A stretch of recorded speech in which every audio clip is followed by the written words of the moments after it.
With a star potentially facing legal issues and more, this is Wrestling Rambles. My name is John, and you're watching the Wrestling Report. Before we move on, make sure you subscribe to Wrestling Rambles with notifications on, and don't forget to like the video.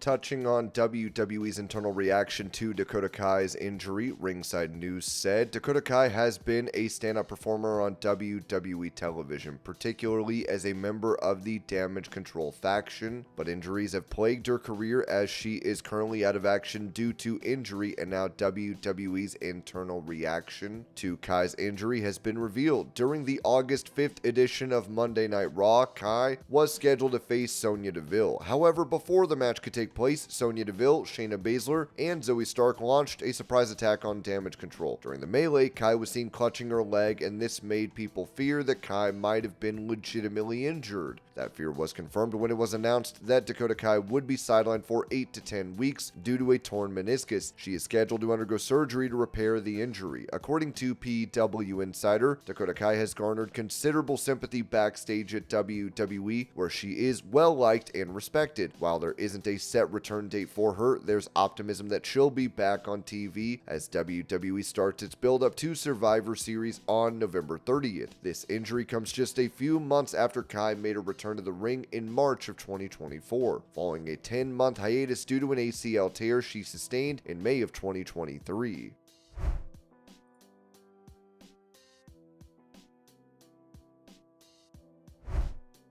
During a session on Instagram Live, Rhea Ripley responded to the idea that she hates Dominik Mysterio following his betrayal on WWE programming. Here's the clip.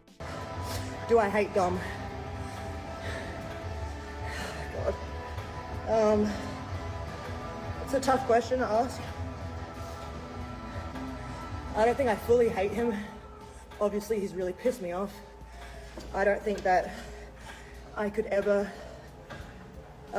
properly hate him, just because, like, legit, the last couple years going to work has been so easy and so pleasurable. It's been amazing watching him grow into the man that he became. He's not really that man right now anymore, but he became a man, and he was doing well for himself. He had that anger and that heat behind him every time he'd go out there, and you know, he'd actually stand a chance against people. Now it's a little bit different, but I can't say that I actually hate him. I'm still proud of him, which sucks. I don't think I'm ever not going to be proud of him unless he keeps going on this decline that he's on.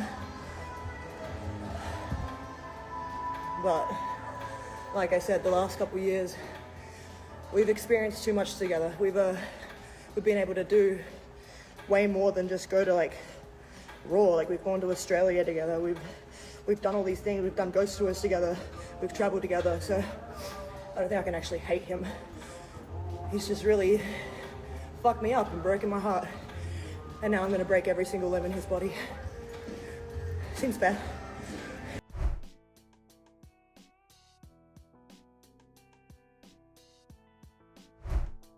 In some unfortunate news, the pro wrestling world has experienced a passing, as Ringside News wrote that WWE Hall of Famer and current AEW commentator Jim Ross recently took to his X to announce to the world that his friend since the last 4 decades, Dennis Brent, who was also his colleague back in WWE and WCW, has passed away. So sad that my 40-year friend Dennis Brent has passed away. We worked together at WCW and WWE. Dennis will be missed. Rest in peace, my friend. Dennis Brent passed away on August 11th, 2024. He is survived by his beloved wife Lynn, sister Susie Solomon, Hal, and his brother-in-law Keith Grant, Becky, and leaves behind his nieces Lindsay Solomon and Mackenzie Grant, and nephews Justin Solomon, Gerson Grant, Emily, and Gabriel Grant. Moreover, Dennis also had a special fondness for his great-nephews Mason and Rylan and his great-niece Lila. In the early 1980s, Dennis Brent founded his own computer software company for the Radio Shack TRS-80, which he later sold. He then embarked on a 2-decade-long career in professional wrestling, working as a ringside photographer and head of publications for World Class Championship Wrestling in Dallas, World Championship Wrestling in Atlanta, and finally for the WWF, now WWE, in Stamford, Connecticut. As his family continues to mourn his loss, a graveside service was held on Wednesday, August 14th at Temple Emmanuel Cemetery, with Rabbi Steve Fish officiating. Moreover, it can be expected that Jim Ross will also be in attendance to pay the last respects to his late friend.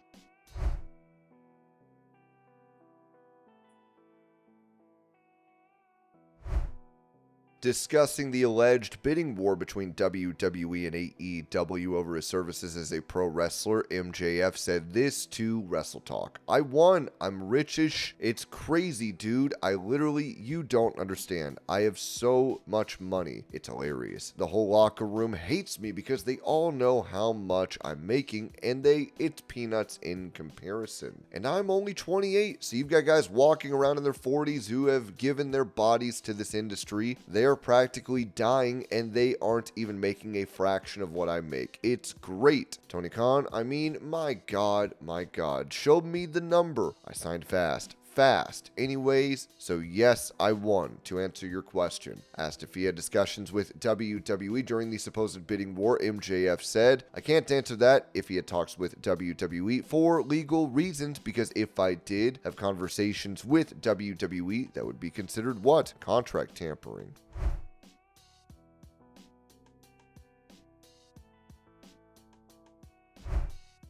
Noting who made the first move in her relationship with Carmelo Hayes, NXT Women's North American Champion Kelani Jordan said this to the Wrestling Classic. "Mr. Carmelo Hayes, so we were at the Performance Center. I was maybe a few months in, and then when we met, we walked by each other, and it was almost like, this might sound cheesy, but let it sound cheesy. We're here for the cheese. It felt like time stood still. We were just shaking hands. I was greeting everyone because I was very new and going around shaking everyone's hands. But in that moment, it felt like time stood still and we both just stared at each other. Then we walked away and I was like, okay, maybe it was me. I started getting anxious thinking, oh my gosh. Anyway, apparently he told one of our coaches, wow, that girl is so beautiful. But I didn't know that at the time. Eventually, time passed and he ended up messaging me and that was it. We went and got some tacos."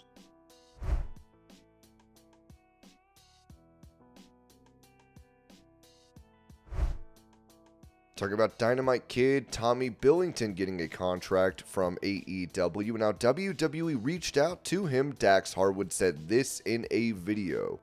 Tom got there, and I hope he doesn't mind me saying this, but he told me about some of his financial woes. He had moved himself all the way to Canada to better his opportunities for wrestling, and he told me about his financial woes, and I told him that night, I said, after tonight, we're going to get you a job. And we had the match. Obviously, he showed out, and he was offered a contract on the spot right there.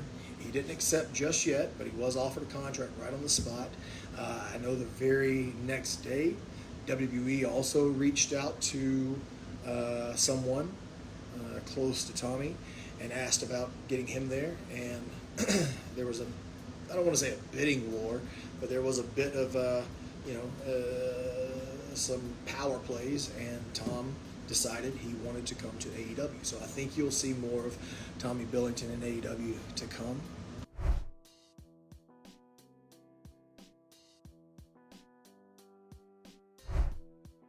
For information regarding Zelina Vega's absence from WWE programming, Ringside News wrote that Zelina Vega's return to WWE in 2022 was a significant and well-celebrated moment, marking a major comeback in her career. Recently, Vega has been involved in a compelling storyline, but she has been absent from television for a while. Reports confirm that Zelina Vega's WWE absence is not due to an injury. On the July 15th episode of Raw, Zelina Vega was viciously attacked by Shayna Baszler Baszler during her match with Sonya Deville, resulting in an injury that left Vega questioning her future in WWE. Following the incident, fans expressed their frustration on Twitter, and the hashtag #PushZelina began trending in support of her. In the July 22nd edition of Raw, Vega displayed incredible resilience by continuing to compete despite an apparent arm injury in her match against Zoe Stark. She secured a victory by using her arm brace as a weapon. However, on the July 29th episode of Monday Night Raw, Vega faced another setback when she was attacked backstage by Zoe Stark, Shayna Baszler, and Sonya Deville, leaving her visibly in pain, and she has been absent since then. Mike Johnson of PW Insiders reported that Zelina Vega's absence from WWE is not due to an injury. The reason for her current absence remains unclear and might be part of a storyline designed to promote the new Pure Fusion collective stable.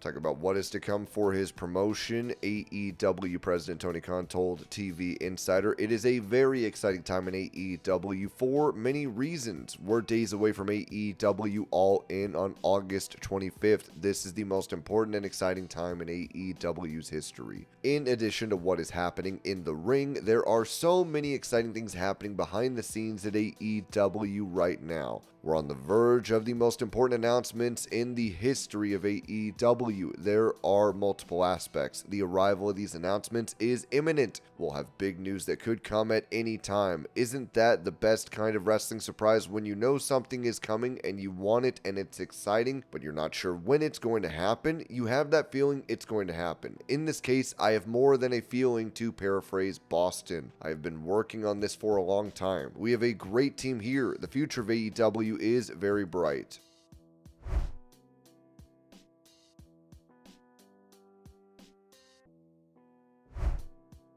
During that same interview, Khan said this about the decision to have more pay-per-view events on Saturday instead of Sunday following All In. "I tend to do Sunday pay-per-views outside of the NFL season. Then as we get into the NFL season, more of the events are on Saturdays where it's less of a crowded football schedule. We've done a lot of pay-per-views on Sundays this year. Then quarter 3 and quarter 4, you'll see more primarily on Saturdays as more attention is tuned into NFL football. And rightfully so, because it is the greatest product and media enterprise in the world."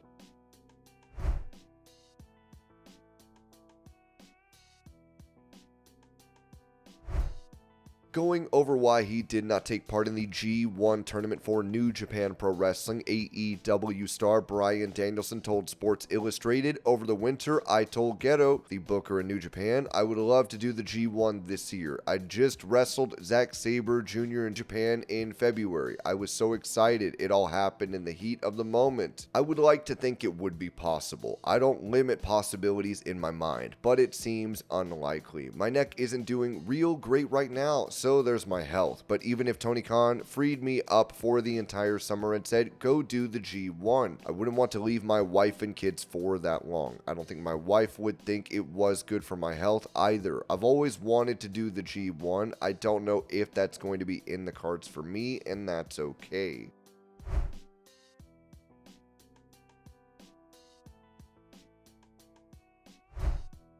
Speaking about Triple H being in charge of WWE Creative, former UFC and WWE star Ronda Rousey said this to Instinct Culture: "It was an incredible introduction, her in-ring debut at WrestleMania 34. Part of me wishes the time that I wrestled would have been in the Triple H era and not the Vince McMahon era, because he was the one that believed in me from the very beginning. I've been hearing incredible things about how he's running stuff now. It was such an experience."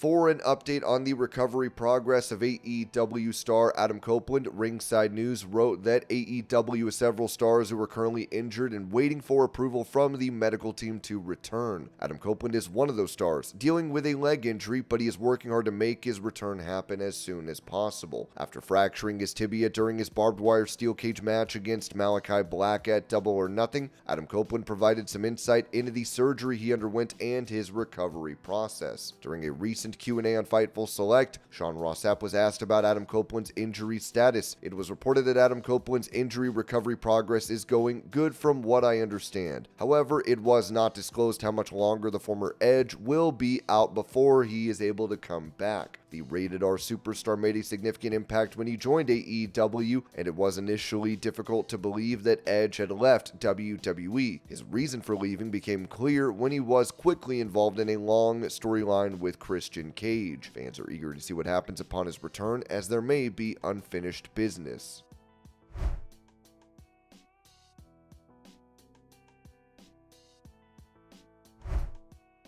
Asked about his retirement plans from pro wrestling, Dominik Mysterio said this on the Impulsive podcast. I mean, I love this business with all my heart, but I definitely don't see myself doing it till the wheels fall off. I want to be smart about it. I want to have a family, have kids. I want to be able to play with my kids, run around with them and stuff. I want to be there for my kid's 3rd birthday, things like that. As far as the future goes, I feel like I'm a very simple guy. I want to save up, get a nice big plot of land, get some animals, a bunch of dogs, and then just have a farm and grow some California goodies.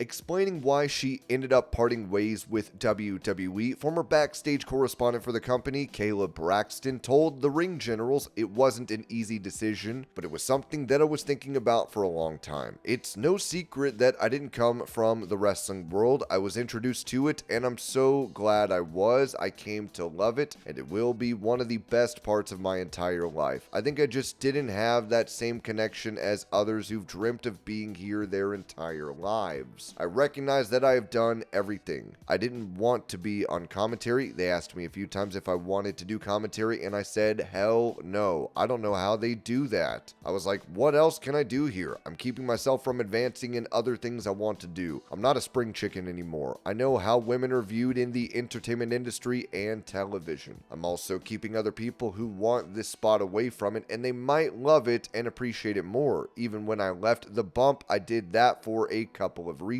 One, I moved to LA and they wanted me to stay on. They put a studio in my apartment, but there was another girl, Megan Morant, who came into WWE. I saw so much potential and promise in her. I started training her and having her come into the bump as a co-host. I was like, this needs to be your show. You've done the work. You love it. I felt like if I stayed on that show, I'm doing a disservice to her and that whole department by not letting, how WWE is. There is not a lot of turnover in certain positions. They would let me be there until I'm 55 probably, but then that's not doing a favor for anybody. I'm just taking a step back and going, I want to move on and do bigger things in my life. I want other people to do the same thing.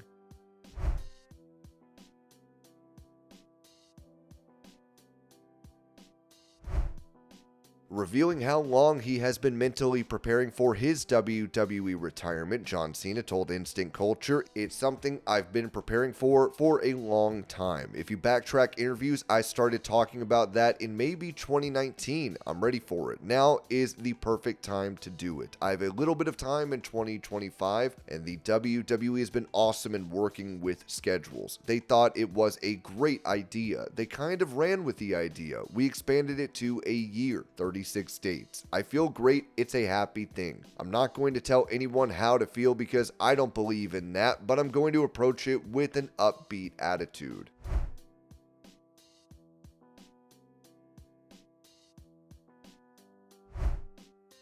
Mentioning the legal issues that Logan Paul could be facing, Ringside News noted that Logan Paul recently found himself at the center of a heated controversy following his remarks about a boxing match at the Paris 2024 Olympics. The match in question saw Algeria's Iman Khalif secure a quick victory after Italy's Angela Carini withdrew just 46 seconds in, a result that has fueled speculation and debate. Khalif's past disqualification from the 2023 World Championships over gender eligibility concerns has only added to the controversy. Logan Paul did not hold back in his reaction, labeling the situation as the purest form of evil and alleging that a biological man had been allowed to compete against a woman, a statement that has since been widely criticized. This is the purest form of evil unfolding right before your eyes. A biological man was allowed to beat up a woman on a global stage, crushing her live stream while fighting for her deceased father. This delusion must end, Paul tweeted. Despite being corrected that Khalif is not transgender, Paul continued to assert his belief that men should not compete against women, sparking significant backlash and accusations of spreading misinformation. Adding to the controversy, Variety reported that J.K. Rowling and Elon Musk have been named in a criminal complaint filed with French authorities accusing them of aggravated cyber harassment against Khalif. The complaint, submitted to the Paris Public Prosecutor's Anti-Online Hatred Center, could potentially see Paul dragged into the legal proceedings. Nabil Bouti, Khalif's Paris-based attorney, confirmed that while Logan Paul later deleted his tweet and acknowledged that he might have spread misinformation, these actions do not affect the ongoing investigation. Bouti indicated that Paul could become involved in the lawsuit if Khalif chooses to pursue legal action against him. The lawsuit is filed and the facts remain, Bouti stated. WWE has reportedly not supported Logan Paul's controversial remarks, and the situation has raised questions about whether Paul's outspoken nature might lead to further legal troubles. And this was your pro wrestling news update. I hope you're all having a great day. Thank you so much for watching, and I will see y'all later.